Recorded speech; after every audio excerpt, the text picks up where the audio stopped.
Viernes 16:39 y vamos a continuar en la segunda entrevista del día de hoy. Acabamos de entrevistar al ex mayor retirado Juan José Gómez Centurión y vamos a entrevistar al el secretario general del Sindicato de Farmacéuticos y Bioquímicos, Marcelo Peretta. Marcelo Peretta, buenas tardes. Iván Barthelemy te habla. ¿Cómo estás? Buenas tardes, Iván. Un poquito más de retorno porque no te Un escucho poquito bien. más de retorno. ¿Me escuchás? Sí, sí, perfecto. ¿Cómo estás? ¿Cómo estás llevando la cuarentena, Marcelo? Con mucha actividad, bioquímicos y farmacéuticos, estamos con mucha actividad en la primera línea de fuego, testeando a la gente, haciendo los PCR, haciendo los estudios. ¿Crees que la Organización Mundial de la Salud se ha manejado bien, correctamente? No, creo que ha llegado tarde a la pandemia, dando información contradictoria en algunos casos.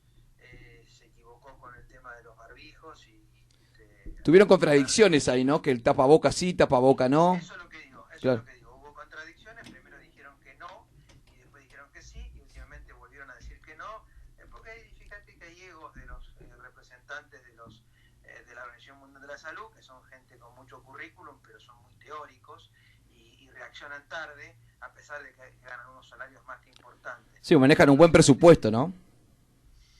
Salario, te diría, Claro. presupuesto también, pero más que nada salarios altos y oficinas importantes y hoteles 5 estrellas y viajes en primera clase. Entonces no ha estado a la altura de las circunstancias, inclusive está demorando las aprobaciones de medicamentos como la hidroxicloroquina, que sí, que no, que va y viene, tambalea sobre eso porque está presionada por la industria farmacéutica que le pide la aprobación de los medicamentos caros, de los antivirales caros, y digamos está muy comprada, te diría, para usar una palabra muy concreta, por la industria farmacéutica, la Organización Mundial de la Salud. Por eso me parece muy valiente lo de Donald Trump, que los puso en su lugar, dado que no estaban ayudando ni se estaban comportando como una entidad de tercero o cuarto grado que son, de plantear los estándares de salud que tiene que llevar adelante cada país ahora en la pandemia. Doctor Peretta, ¿cómo estamos en vacunas antigripales acá en Argentina? No hay, estamos mal. Ajá.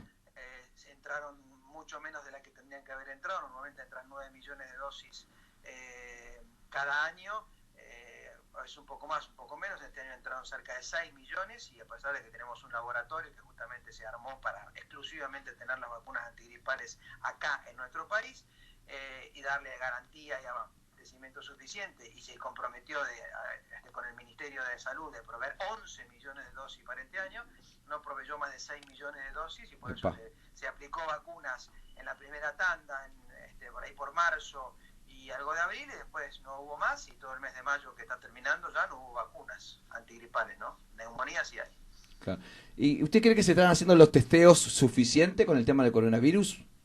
No, se están haciendo insuficiente cantidad de testeos, se hacen alrededor de 4.000 test diarios, cuando necesitamos hacer unos 18.000 test diarios para, digamos, alcanzar el estándar. 18.000 diarios. 18.000 diarios, que es lo que recomiendan la propia Organización Mundial de la Salud, que acá sí no vaciló, siempre dijo test, test y más test, y 18.000 diarios darían unos 50.000 por millón de habitantes, que es lo que hacen Estados Unidos, lo que está haciendo Brasil, lo que está haciendo Chile, lo que hacen los países que realmente tienen números representativos. La Argentina en este momento no tiene una curva representativa porque no está alimentada con suficientes testeos, por tanto la cantidad de infectados que se están informando no son todos los que hay más, y la cantidad de fallecidos es lo mismo, ¿no es cierto? Hay más porque no todos se le hacen testeo. ¿Y, Así que sí, falta, estamos atrás en el ¿Y tema. por qué no se hacen los testeos suficientes? ¿Por falta de testeo justamente del producto en sí? ¿O imprudencia? No sé, llegamos tarde con los testeos. ¿Cuál es la falencia? ¿Por qué no testeamos un poco más?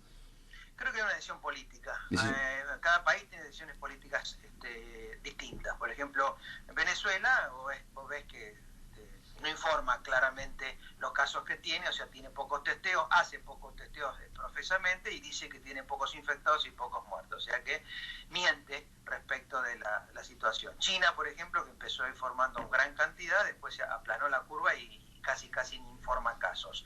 Estados Unidos, como digamos, con todos los defectos que tiene, es un país muy liberal, no le permiten nadie, de no hacer, o sea, los ciudadanos no le permiten no hacerle testeos, y el ciudadano americano puede hacerse el testeo en el Estado, o sea que el Estado lo absorbe, o con su prepaga, o él va independientemente y va a la farmacia y compra el test y se lo hace. Bueno, cada país tiene su modalidad. La nuestra es que el Ministerio de Salud pisó todos los testeos, o sea, pisó es que centralizó todos los testeos y solamente los regula el Estado, la cantidad de PCR que puede tener el Malbrán primero, que era el único que lo hacía al principio, y después unos 30 laboratorios más, y habrá unos, para que ustedes tengan una idea, debe haber unos 100 laboratorios en la Argentina que hacen testeos. Sobre cerca de 5.000 laboratorios de análisis clínicos que hay en la República Argentina, claro. Con lo cual es absolutamente insuficiente, porque no se está dando la atención en materia de testeos que hoy hace falta. O sea, cualquier persona que hoy necesite testearse no puede hacerlo. Tiene que, digamos, dar un montón de síntomas. De sintomatología y entrar en el protocolo. Y bueno, eso es insuficiente. Claro. Y por eso está creciendo la infección en muchos lugares. A veces crece asintomáticamente, a veces crece con síntomas, y la más preocupaciones está en los geriátricos, en las villas, en los barrios, digamos, más populares, y las cárceles, y en los profesionales de la salud. Entonces, en los profesionales de la salud no podemos testear, no estamos todos testeados. Sí, la conclusión sí, es una decisión política de, digamos, hacer moderadamente la cantidad de testeos, para cómo el testeo oficial sea digamos, investigado y descubierto por el propio CONICET y la Fundación Casará. Todavía no está disponible, va a estar disponible recién a fin de mes de junio. Bueno, lamentablemente no estamos, en materia de testeo, los bioquímicos entendemos, sumado a los errores que se cometieron en la estación Constitución y en la estación 11 con esos test chinos que no se validaron bien, entendemos que el Estado no está, en materia de testeos, haciendo lo que corresponde, puede hacer mucho mejor.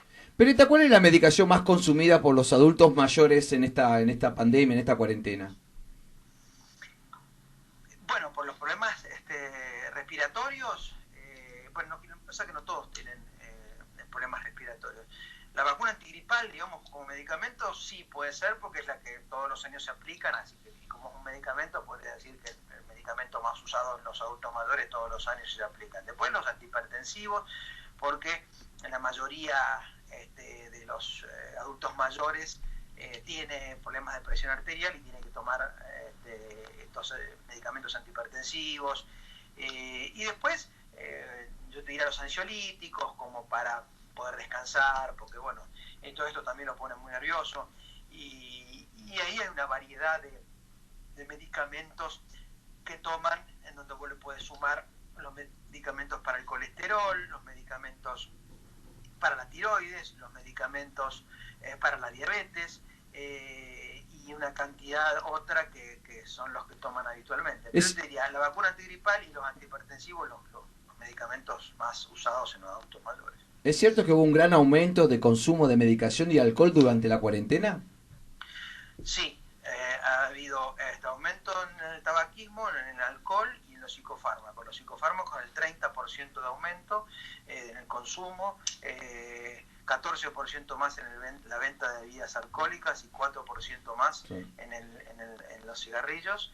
Y bueno, eso también tiene que analizarse, porque la cuarentena, digamos, tiene efectos secundarios, digamos, y la gente encerrada tiene otros problemas que son también de salud, ¿no es cierto? Entonces, me parece que también hay que dimensionar o contextualizar esto, porque en mi opinión no se justifica parar todo el país cuando otros problemas de salud causan más enfermos y más muertos que el coronavirus, ¿no es cierto? Entonces me da la impresión que el país ha dejado, o el gobierno ha dejado de atender el resto de los problemas sanitarios, económicos, financieros, productivos del país, para atender el problema de un virus que es su problema, es importante, indudablemente, pero en contexto es menos importante que el resto de los otros problemas.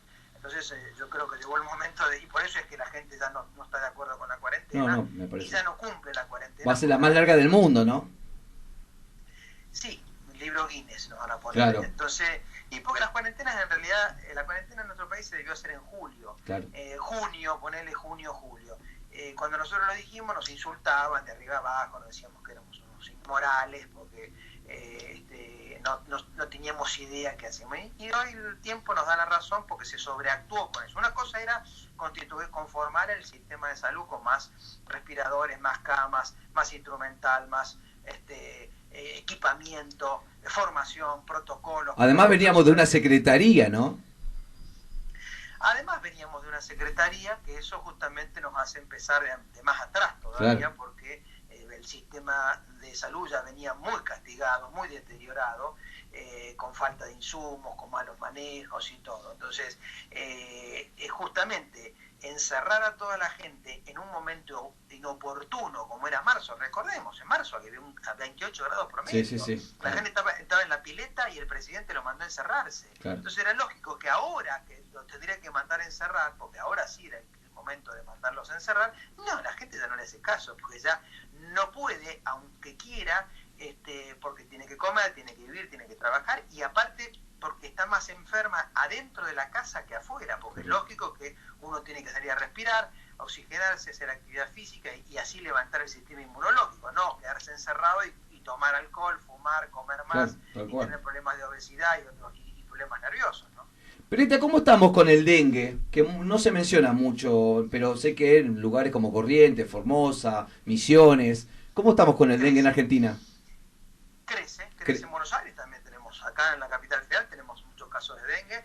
Pasa que claro, no tiene la prensa que tiene el COVID, entonces, claro, pero como todos los años tenemos muchos casos, tenemos muchos infectados, tenemos muchos recuperados también, pero lamentablemente, digamos, gran parte de los enfermos de dengue se recuperan y otros no, o sea, sigue haciendo daño el dengue en un país donde no se fumiga lo suficiente, siempre es lo mismo, ¿no es cierto? Los lugares donde hay más pobreza, donde hay más suciedad y menos limpieza, es donde más el dengue daño hace, ¿no es cierto? Claro. Es un problema viral también, ¿no es cierto?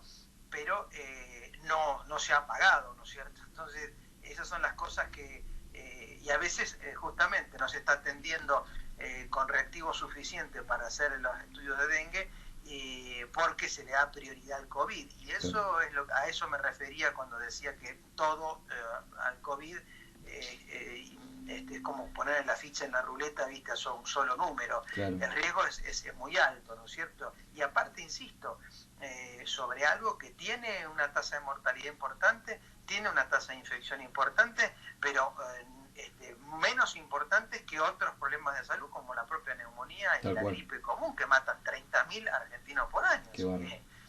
Ese es el no contexto, se menciona, ¿no? Perita, ¿este año va a haber paritarias? Bueno, nosotros ya las tuvimos, por suerte arrancamos el año en febrero, los farmacéuticos y bioquímicos en relación de dependencia, firmamos nuestras paritarias como todos los años en febrero.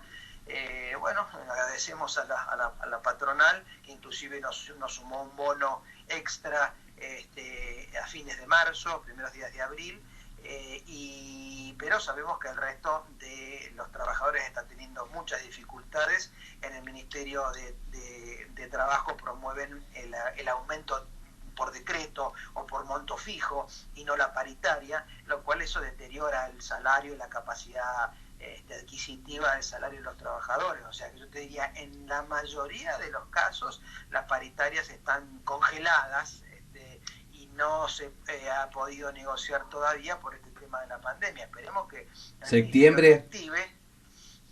Y en septiembre sí, y ojalá que antes, ¿no es cierto? Porque sí, septiembre para muchos trabajadores va a perder aún más el poder adquisitivo, porque fíjate vos que mientras el trabajador recibe el 75% de su salario, los precios de los alimentos, los precios de los medicamentos, los precios de los insumos, de las tarifas siguen creciendo, sí, todo sí. se inflaciona. Entonces al trabajador no le sirve que le paguen el 75% para decirle que se quede en su casa. Al trabajador le conviene salir a trabajar y cobrar el 100% Tal de su cual. trabajo y que su sindicato negocie un aumento además para seguir cobrando, que ese 100% sea un poquito más. ¿No le parece injusto justamente que el privado cobre un 75%, si bien obviamente el Estado le cubre el 50%, pero que el empleado estatal o público cobre el 100%? Sí, muy injusto.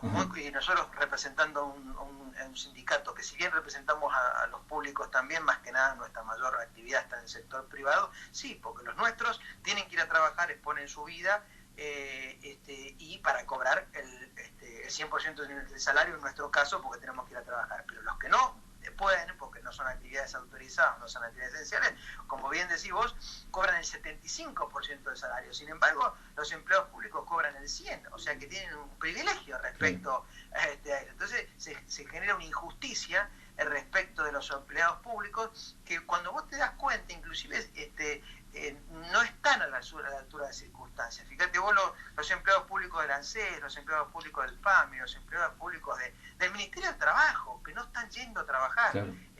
Porque el propio decreto les autoriza, pero absolutamente injusto, pero a ellos no les descuentan el 25% como trabajadores estatales, ¿no es cierto? Entonces es absolutamente injusto y es algo que,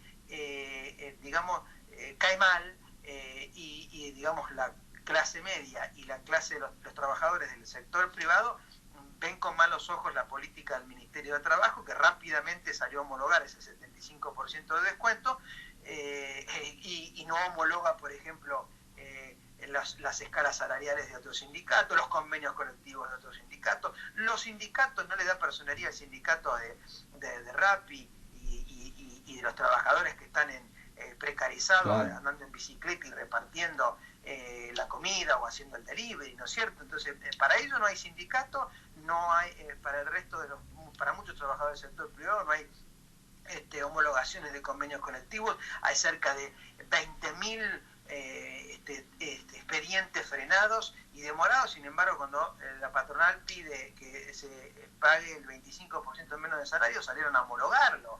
Entonces, esto hay mucha bronca, te diría, en el sindicalismo del sector, digamos, privado de los trabajadores, y esperemos esto discutirlo cuando se reúne la CGT, las autoridades este año. Doctor, ¿cuál es el sueldo básico de un doctor que acaba de recibirse? Y hoy está en 93.000, que es acordate que nuestro es el director técnico, ¿no es cierto? No es el empleado básico de farmacia, ese tiene otro sindicato y el piso salarial es un poco menos. Pero el nuestro es, acordate que es uno por farmacia o uno por laboratorio de análisis clínicos, que cobra eso porque es el que estudia 5 años en la universidad, que asume la dirección técnica y la responsabilidad de todo lo que pasa en la farmacia. Así que, digamos que es mentira que ganan 45.000 pesos, algo que se vio por las redes sociales, que el sueldo básico es 45 o algo así. Hay que ver a qué se refieren, porque a veces nos confunden a los farmacéuticos con los empleados de farmacia. Los empleados de farmacia sí puede ser que, porque no son los que tienen el título, ¿no es cierto? Entonces puede ser que algunos estén cobrando ese monto, porque viste en la farmacia está el cajero, está el empleado de mostrador, está el asistente, o sea, hay varias categorías en la farmacia, ¿no es cierto? En cambio, el director técnico, que es el que pone el título y está registrado en el ministerio, ese es el único que representamos nosotros. Ese tiene un piso salarial de 93.000 pesos en bruto, ¿no es cierto? Tiene los descuentos, ojo con eso, ¿no? Eso en blanco. Siempre nosotros, obviamente, eso en blanco, después tiene los descuentos, con lo cual se irá, qué sé yo, ponerle 93, estará en 80 de bolsillo, algo así, ¿no? Perfecto. La última pregunta y lo libero. ¿El gremio que usted representa está dentro de las 62 organizaciones dentro de la CGT? Sí, 62 organizaciones. De hecho, yo soy el secretario de Salud y Acción Social de las 62 organizaciones. Porque peronistas. vio que hay 262, la de Hugo Benítez y la de Horacio Valdés. La de Horacio Valdés. Nosotros nos nuclea Horacio Valdés. Horacio Valdés. Entonces no está en la CGT. Claro. Sí, estamos en la CGT. O sea, estamos confederados en la CGT. No estamos en la conducción de la CGT, porque nosotros estábamos, nosotros somos unos sindicatos moyanistas. Claro, porque el que representa a la 62 es Hugo Benítez. 62 organizaciones peronistas. De obreros textiles. Claro. Pero ahí es como que no hay diferencia. La CGT ha hecho, con las mismas autoridades de la CGT, han hecho con las 62 organizaciones la elección de Benítez. O sea, las mismas autoridades que están en la CGT son las mismas que están en esas 62 organizaciones. Perdón, Peretta, la ignorancia. Digamos, ¿hay 262 avalada por la CGT? Hay 262. Y eso están en las autoridades que la 62 está regida por la IGJ, por la Inspección General de Justicia. Y En realidad la histórica 62 organizaciones, que es la que tenía, ¿te acordás vos del modo Venegas? Sí, sí. Esa es la nuestra, esa es la de Guatre. Guatre, exactamente. Ahora, lo cierto es lo que vos decís, cuando se constituyó este nuevo trinomio, ¿te acordás que de la Acuña, Daer y Smith, los mismos sindicatos que estaban en la CGT, por una cuestión corporativa, de bronca, viste las internas sindicales que son bravísimas, hicieron esta elección de la 62, pero la hicieron en la misma CGT, en el mismo, son los mismos en definitiva, si no hay una diferencia, digamos, en cambio en nuestras 62 organizaciones sí hay diferencia, nos reunimos en lugares distintos, tomamos decisiones independientemente de las decisiones de la CGT y somos una entidad, una visión distinta. En cambio la CGT es como que pisó el sello ese de las 62 organizaciones por el poderío lógico que se va a enojar Benítez, No, yo lo quiero mucho a Benítez y mandarle un abrazo, y lo respeto aparte porque tiene un gran gremio, pero él va a compartir conmigo que no hay diferencia entre esa 62 y la CGT, y él sabe bien que la 62 tiene que tener diferencias, no para contradecir a la CGT, sino para llevar adelante otro tipo de políticas que no lleva adelante la CGT, porque la CGT nuclea a sindicatos no solo peronistas como la 62, sino también que son radicales, de izquierda, y aparte los que están en la CGT son solamente los sindicatos que tienen personería. En cambio en la 62 hay sindicatos que, si son de extracción peronista, es suficiente para actuar ahí, porque llevamos adelante el formato, digamos, sindical que legó en 1945 el general Perón. Entonces tenemos ese alineamiento, pero la CGT no puede, porque si bien somos mayoritariamente peronistas los confederados en la CGT, no todos son, ¿entendés? El hecho de que tenga personería ya le permite estar en la CGT, pero no, lo digo, digamos, no para pelear con nadie, no, por supuesto. Y te repito, lo respeto mucho a Benítez, pero bueno, en esto obviamente disentimos porque nosotros queremos una CGT, una 62 que cumpla el estatuto, y el estatuto, digamos, no es el mismo que la CGT. Está bien. En algunos aspectos podemos estar de acuerdo, pero en otros no. Marcelo, en fin, ojalá algún día nos unamos. Marcelo Perita, ha sido muy amable por recibirme el llamado, por atenderme. No, gracias a usted por llamar. Un abrazo. Por favor. Estábamos hablando con Marcelo Perita, el secretario general del Sindicato de Farmacéutico Bioquímico. Bueno, lamentablemente me pasé del tiempo.